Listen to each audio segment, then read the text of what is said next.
The tiger is one of the most feared of all the big cats. A native of Asia, he has the reputation of being a man killer.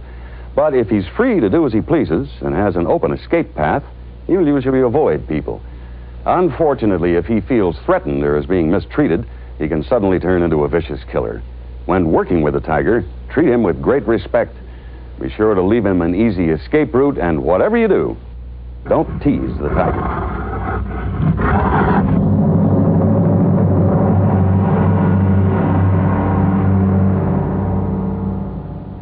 In this film, we're going to meet a different kind of tiger, an invisible one. One that's around us in many different places every day of our lives. Unfortunately, people often tease this tiger without knowing it or without realizing what this tiger might suddenly do to them. This invisible tiger is pressure, air pressure. And we're going to show you what it does in this modern world when well treated and what it can do when it's teased or mistreated. People have used air pressure for thousands of years to turn windmills, move sailboats. Today, air pressure lifts airplanes skyward and keeps them there. It operates tools and machinery, and when it's used in braking systems, it'll stop heavy trucks and trains. Before we go further, let's take a look at the word pressure and make sure we know exactly what it means. An engineer will tell you that pressure equals force divided by area. Think of force as being push. Then the equation becomes this. Pressure is push per unit of area. Or for maybe another simpler way to look at it, this book is pushing on the table. Actually, it's only pushing on part of the table, the part it's touching. An area 8 inches wide and about 10 inches long, giving an area of about 80 square inches. To find the pressure created by the book, we can assume the book weighs 8 pounds and then apply the engineer's equation. Answer? About 1/10 of 1 pound per square inch. The wood can easily stand that low pressure and the book causes no damage. Now, suppose we take this nail and put the book on top of it. In that case, the weight of the book is pushing on a much smaller area, just the point of the nail. Now the pressure acting on the table just under the nail will be thousands of pounds per square inch, depending on how sharp the point of the nail really is. That's more pressure than the wood can support, and the nail makes a small hole. A small push on a very small area becomes a high pressure. Now, it's also possible to get a very big push from small pressure. All we have to do is to push on more area. A moderately strong breeze will push on this sail with a pressure of only about 1/10 of a pound per square inch. Since the total area of both sails of this little boat is about 62 square inches, such a wind would generate a push of about 6 pounds. Now, that would be enough to move this model boat very fast, but obviously it wouldn't move a real one. But if we make this sail much larger, say 20 feet high and 10 feet across, the area would be over 14,000 square inches, and the same wind becomes a push of over 1,400 pounds. Now, that's more than enough to move a 2-passenger sailboat.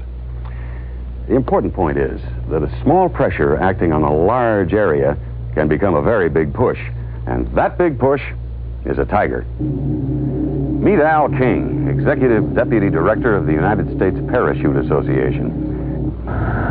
Al is also an instructor in skydiving, one of the fastest growing sports in the world.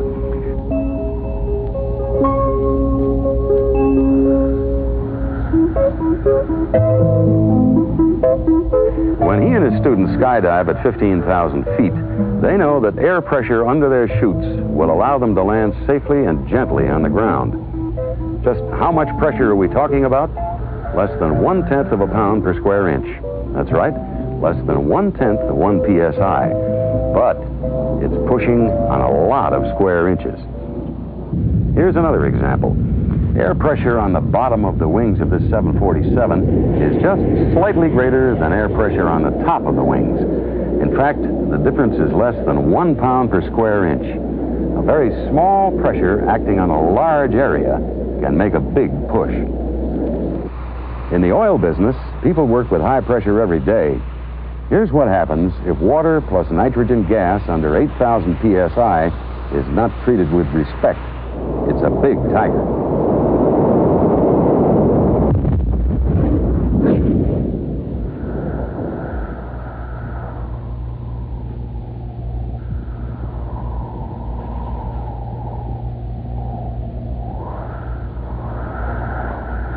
Now let's see that again in slow motion.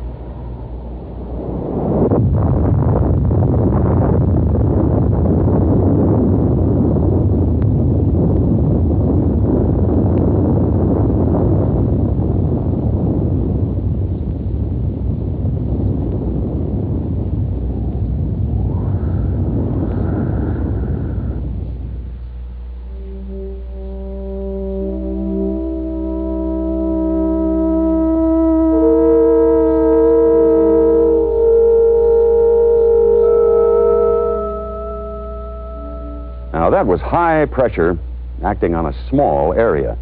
If we go back to the engineer's equation, we find that the total force pulling the weakened connection of this treating line apart was about 25,000 pounds. That's a lot of push, and it can do a lot of damage. What about low pressure on a large area? This is the air pressure tiger in its most dangerous form. Why is it so dangerous? Because people do not treat it with respect. They find it hard to believe that 5 psi can be more dangerous than 10,000 psi. That lack of understanding and respect results in teasing the tiger. Meet the main characters in our film. 4 large steel bottles. Together, they make up what is called a bulk trailer. This one is used for handling dry cement in the oil fields of Algeria, but similar systems are used all over the world for many other purposes.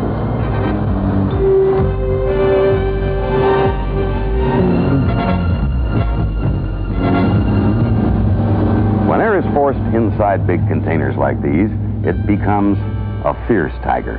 Every square inch is being pushed hard, and there are a lot of square inches. The bulk carriers will be deliberately overpressured to show what the tiger air pressure can really do.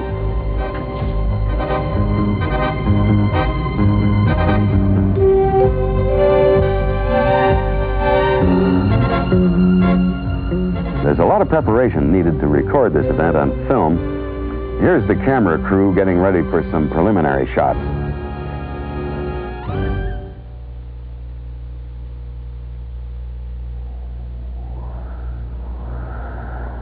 Now, naturally, not everyone understood why a bulk trailer was to be deliberately destroyed. Hey, Eric, what are you doing up there? Well, you see, I'm going to show you. Do you know what those marks are there? No. Those are... Hand me that hammer. Those are hammer marks.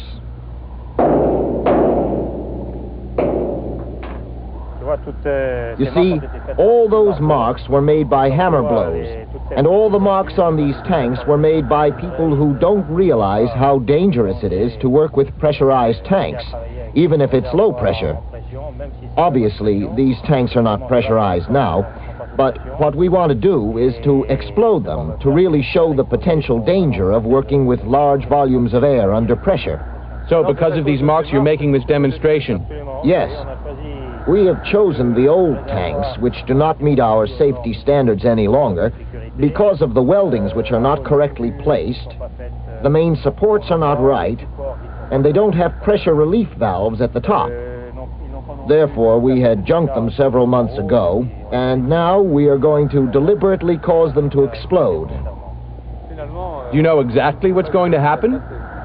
No, but we'll soon find out.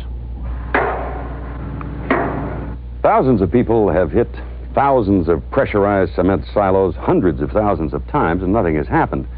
Take a look at the bulk silos in most of the oil fields of the world. What they don't realize is that if conditions are just right, hammering on a silo will cause an imperfection in the steel already under stress. Hammering is like scratching or scoring a piece of glass. Makes it easy to break. If you hammer on the weakened spot or imperfection in steel under stress, then you're really teasing the tiger. People who hammer on pressurized tanks have lost respect for air pressure. They're extremely careless, and they are teasing the tiger. And once they start treating the tiger casually, they risk everything. Here's what happens. Sometimes hatch covers or valves or connections start leaking under pressure. It causes problems and delays to stop the entire operation and repair leaks. So people who don't respect the power of the Tiger may do something very dangerous, hit something under pressure. For example, there is, of course, no pressure in the tank. Once in Argentina, a man noticed air was leaking from just such a hatch cover. He climbed to the top of the pressurized silo to tighten the wing nuts. As he hit the first blow, a bolt broke. The increased stress then broke the remaining bolts. The silo was under about 35 psi air pressure, meaning the total push on the hatch cover was about 24,500 pounds, since the hatch cover had an area of about 700 square inches. Unfortunately, that hatch cover flew open and hit the man in the head with a force of over 10 tons. We don't like to think about it, but the man died a terrible death. Other accidents have occurred when people did not give the Tiger the respect he deserves. There weren't any cameras on site to record an accident in Nigeria, so we'll try to recreate it for you. He had decided to open a hatch cover on a pressure silo. He thought the pressure had been bled off, but a line was plugged and there was still some pressure in the silo. Not much, only a few psi, but still a small amount of pressure. When he loosened the last hatch on the cover, in this demonstration, air pressure inside the silo was 4 psi, only 4 pounds per square inch. Take another look in slow motion.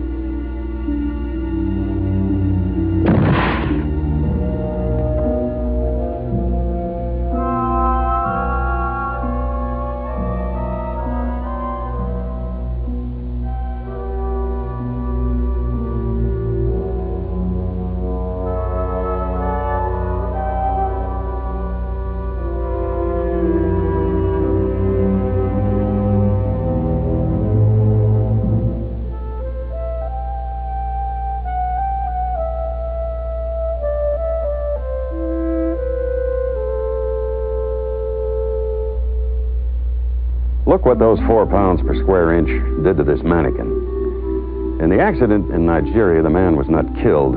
He did suffer numerous broken bones and internal injuries, and he spent agonizing weeks recovering after an emergency evacuation flight to Europe.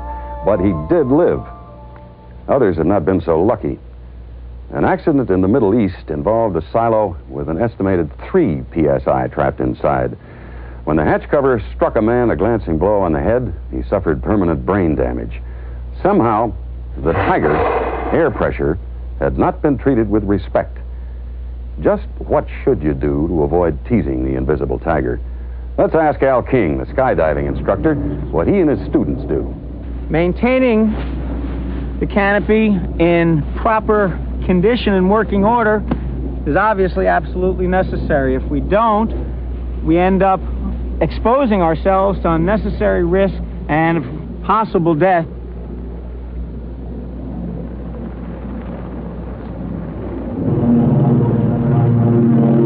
Before each jump, they also check their altimeters, the small gauge they carry on their chests. This instrument tells them how high they are above ground level, or to put it another way, how close they are to the ground that they're approaching at over 120 miles an hour. In order to ensure that our altimeters are reading accurately, we will compare it with the other altimeters the other skydivers are wearing, or of course, the aircraft altimeter. Of course, if we feel that there is any problem with our altimeter, we will send it to the manufacturer, who can clean it, change parts if necessary, and check its accuracy in a barometric wind tunnel. Al King is a professional, as are the astronauts who pilot the space shuttle. All of them depend on simple air pressure to land safely. Like all professionals, they always keep their equipment in perfect order, make sure they understand the dangers of what they're doing, and never forget to attend to important details. True professionals in the oil field should do the same. Always keep pressurized equipment in perfect condition, use gauges and instruments to measure what's happening, and never tease the Tiger by losing respect for air pressure.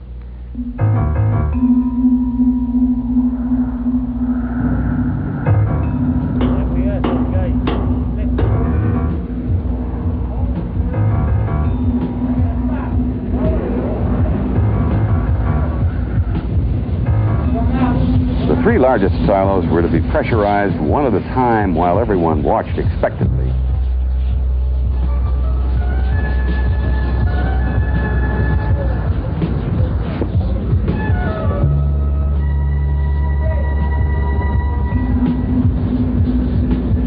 However, they were old tanks and the seals were not in good condition. Leaks developed, and it wasn't possible to build pressure high enough to explode any one of the three large silos. Either they could weaken a silo so it would blow at a lower pressure, or repair all of the leaks and build the pressure even higher. After a few moments, they decided to weaken one tank and strengthen another by welding all the hatch covers shut. Once again, pressure began to build. This time in a weakened silo with new seals under the hatch. Any second now, the pressure is about 20 psi. The noise from leaking air pressure was so loud, it seemed certain the pressure would not go higher. Our cameras were turned off and away from the silos when metal failure finally occurred. The weakened silo flew into the air a good 30 feet. Time enough for the cameras to be turned back on and catch it on the way down.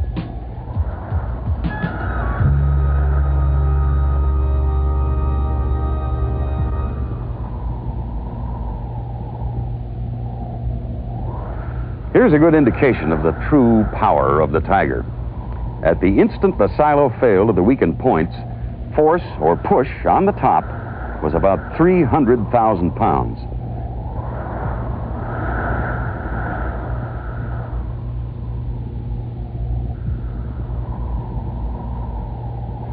The first explosion was impressive, but it was a weakened silo from which the Tiger escaped. The next step, to build pressure in a silo strengthened and sealed to withstand far more pressure. A mannequin was placed near the hatch cover in order to see how much punishment a person would take as the Tiger breaks free. Then it started.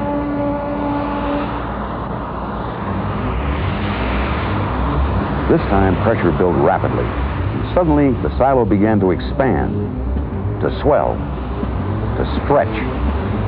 Before pumping started, the separation between the two large tanks was several inches.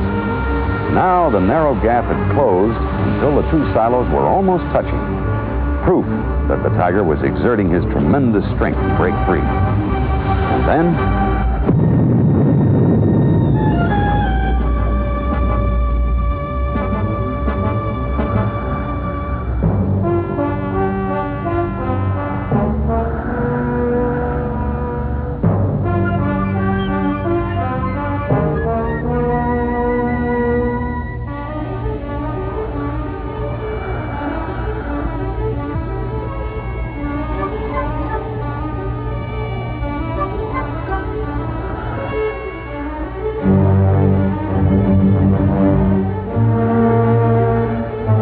When the dust from the small amount of cement that was inside the tank had cleared, the scene was impressive. For the skeptics, this was a convincing illustration of the power of low pressure acting on a large area. This large piece of metal, the dished end top of the tank, was blown 70 meters. The frame of this bulk trailer was bent and twisted. At the instant the Tiger escaped, engineers estimated it was exerting a total force of nearly 2 million pounds, fighting to pull the top away from the bottom. Now, let's take another look at the powerful force of the Tiger.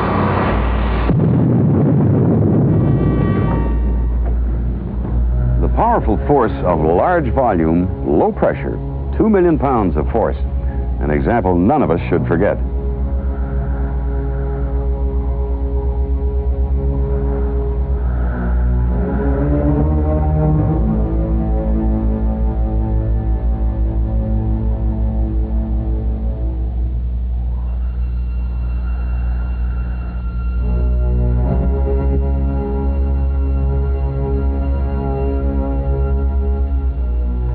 When working with pressure, remember, even when it's as low as 5 to 10 psi, it can cripple and kill. If you treat this force, this tiger, with respect and caution, never just assuming pressure has been bled off or that the regulators and relief valves have been maintained, remembering the power of low pressure, high volume, you will never be in danger with a tiger. An animal trainer once told me that a tiger can be trained but never tamed. Now, that same bit of wisdom applies to our tiger as well. We have him trained to work for us as long as we treat him with respect. Respect for low pressure as well as high. But above all else, when working with any pressure vessel, please don't tease the tiger.